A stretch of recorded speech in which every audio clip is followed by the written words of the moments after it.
Okay, let's see here then. It's going to be quarterfinals match 2 game 2 first half. We're going to be having Scar's Lati come out as gamekeeper from card attention alongside with Blink. From the survivor side, we're going to be able to see Priestess, Toy Merchant, the Barmaid, and of course the forward. Tighter on both forward and Toy, and then you have double window speed. Oh, that's a bit of a... Okay, you know what? That's a very weird... Okay, moving back on straight towards the game. There was a little bit of a short pause at the start, so we just decided to skip that. We're going to be looking for Toy Merchant here, going up straight towards 2-story. Going to be able to get the window jump. And for Toy Merchant here, what are we doing? We are placing down a catapult. We're waiting right now. We're going to be able to get the jump out here, but it seems like we're a little bit too close for cover here. GK getting the hit over, which isn't bad, but... Toy Merchant might have gotten hit there a little bit too early. We do see Toy Merchant as well running towards the outer skirts. London wasn't really looking upstairs to see where GK was coming from, so right now we're going to be able to see quite a fast catch up here. It's going to be Toy Merchant going straight towards the triple pallets nearby. Barmaid has to be nearby to either assist a body block situation or to give a doubling here, but it seems like doubling wasn't being able to be given.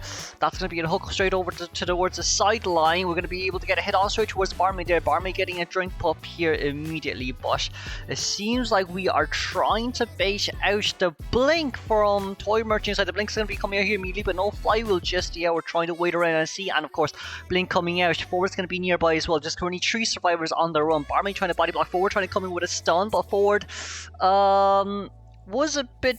well, couldn't really do it because a trap has been placed down for the forward, so fair enough. But seeing the Cypher decoding progress right now, Toy Merchant, that early game was really bad. We aren't going to be able to see the forward. We are going to be able to see the forward. That's going to be a hook back here immediately. We could pull a ball, but the ball pull is no use here unless you have a flywheel. That's going to be the remaining ball pulled straight towards the chair. We're going to be able to get that rescue, of course, but it's still a very early rescue here. We want to get a hit on straight towards the forward, but it's still hit at the Toy Merchant right there. Toy Merchant, we could break the catapult, but since Toy Merchant is getting further away from the area, I guess in this case scenario here for Lati, the catapult doesn't really matter because it doesn't really bring you anywhere. Aside from being useful to the Toy Merchants, it's not really useful to the other survivors. Here we see Barmaid currently trying to get the heal on towards forward. But even with Barmaid trying to heal forward right here, he's still a 1 hook 1 hit down. So unless Barmaid gives doubling here to forward as well, yeah, we're going to be able to get a doubling. Then from the survivor side, it probably would be best to sell. A little bit unfortunate, but we're going to be very close. We're going to be very close. That's going to be... many traps being placed down right here. Didn't get the hook on straight towards Priestess. A little bit unfortunate, but we managed to hook back, so no trap here. Thankfully, at least. That's going to be another portal out. And seems like we're going to be going for that's a lot of double rescues here from the survivor side. We are going to be able to finish 2 Cypher machines, but can we get a hit? We got the tunnel hit there straight towards the Toy Merchant. Okay, this is going straight for a 4-man elimination game. Reasons, that's going to be a trap placed down. Forward could have come in with a pull ball, but a little bit too risky. Unless, no, this is really hard to even get a tie. Reason being the fact that, you know, okay, there are pallets left here to use for factory, but if forward gets chased, even if forward pulls the ball right here, this is a max presence gamekeeper we're talking about. If it's not max presence, then fair enough, but since it is, it's a whole different issue.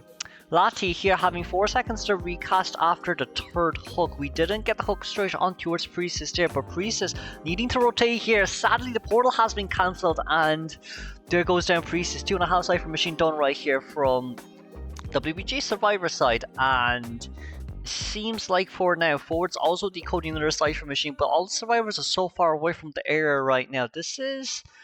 This might be WBG's ticket home if this ends up as a 4-man elimination. I don't see how we can bring back from... Well, we could bring back from 4-man elimination here, right?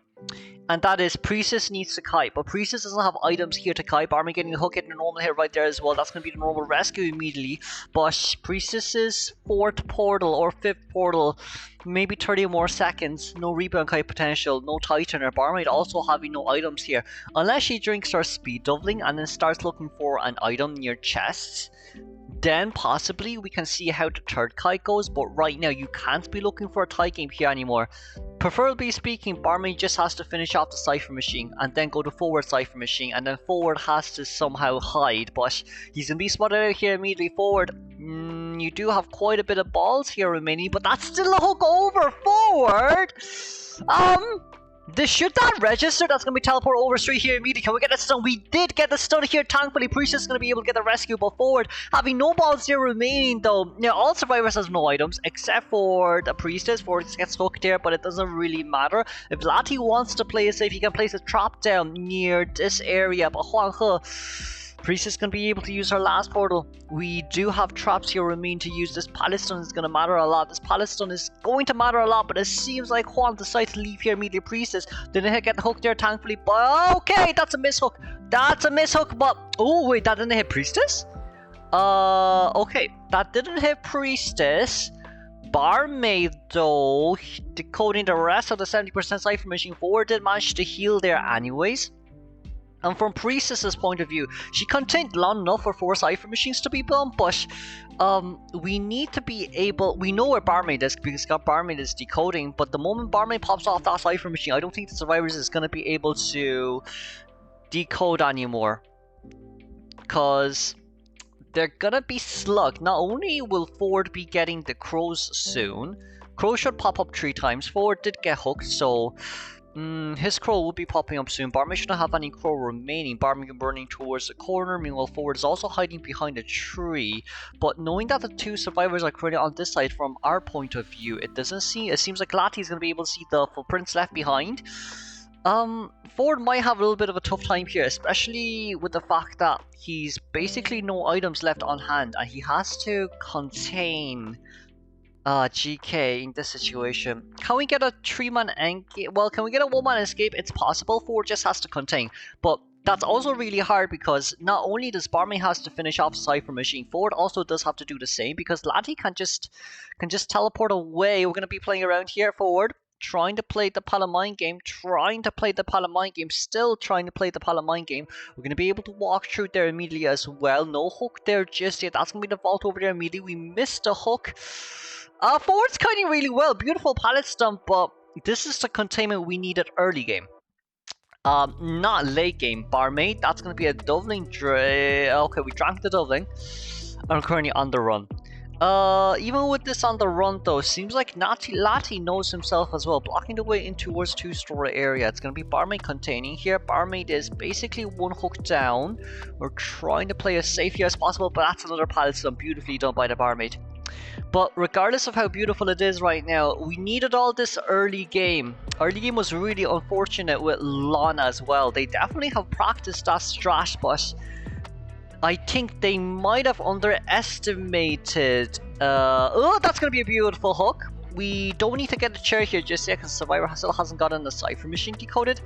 They're missing 1 full Cypher Machine here, so it seems like it's going to be a tough end game for the Survivors. We're going to speed it up here by a little bit. Forward getting the crows. Forward will be down, no self-heal remaining, and seems like Barmaid will be going down too. Let's move on towards the next match. Okay, let's move on. This is going to be quarterfinals, match 3 game 2 second half. We're going to be able to see Alex coming out as Axe by Trumpet Attention alongside with Blink. Survivor side, we're going to be having Seer with Window Speed Boost, Mechanic with Flywheel, and of course double Titan here on both Merc and the Aeroplanist. We're going to be needing a 4-man elimination here to move on towards match 3. Let's see how well Alex does. Now then, straight towards the game, we're going to be able to see Axfly spawning by Moongate, who's going to be a Shaq. Shaq is going to be a Mechanic with a doll already being deployed down, so the doll won't be used as a body block tool here from the Mechanic. Mechanic rotating towards a locked Cypher Machine. We do have a purple soul orb rotating around. We're trying to look around to see.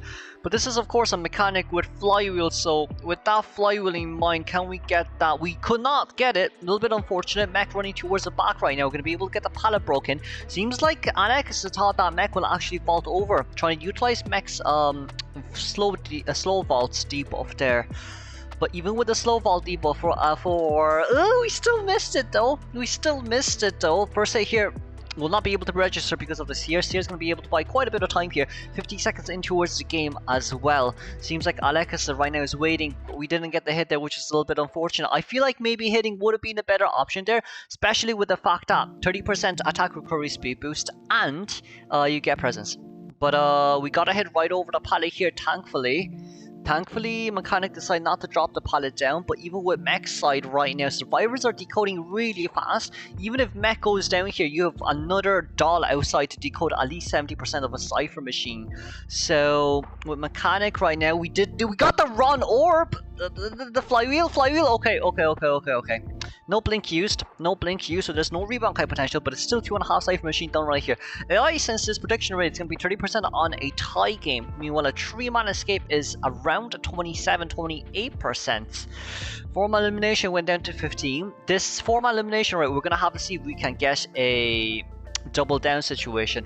Now, if we got a double down situation, right, it's going to be easier to get a 3-man elimination. 4-man elimination, we'll see, but if it's a fire orb and then a terror shock, so a failed rescue, then possibly here it's a huge chance for a 4-man elimination. We're gonna have to see how well Merc does here. We don't have any owl left on Seer's side, but we hit here immediately.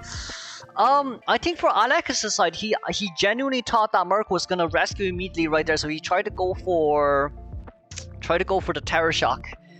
But from what I see here as well, Mech stall is currently decoding. Mech is also running as far away as possible right here. We're trying to get as much decoding progress here done. For Alex right now, he decided not to get the extra hit. I feel like getting the extra hit might be fine, but Seer currently being nearby as well. Mercenary looking for the extra item for himself, but possibly speaking, Merc is trying to bring an item towards Mech. Possibly speaking, it seems like he is. So Merc is going to use perfume for himself, meanwhile Mech has the elbow pad. And but you know what, even with that case now, right, they are really playing it very safe. They're going to have aeroplanes to utilize his items to go towards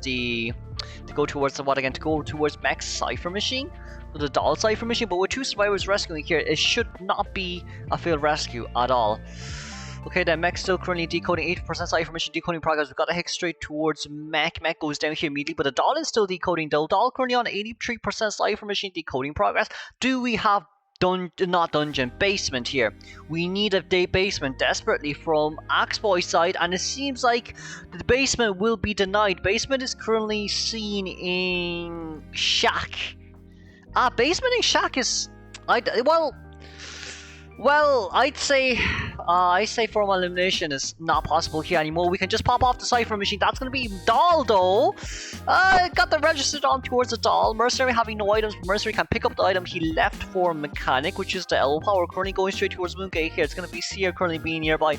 Seer should have around 20-30% owl regen here, but Seer, can he contain? No, not really. Doesn't need to contain, no. All what you need to do here is to have Mercenary stay in middle, give the tinnitus. So even if Alex decides to leave, it does not matter, because Scars only need a 1-man escape. Escape currently at 70%, 80%, no teleportation ready, but there is a resentful road here. But even with the resentful road on mine, it's going to be a tie game here for Scars survivor side. Let's congratulate Scars, rank 2, to win against WBG. Moving on towards match 3.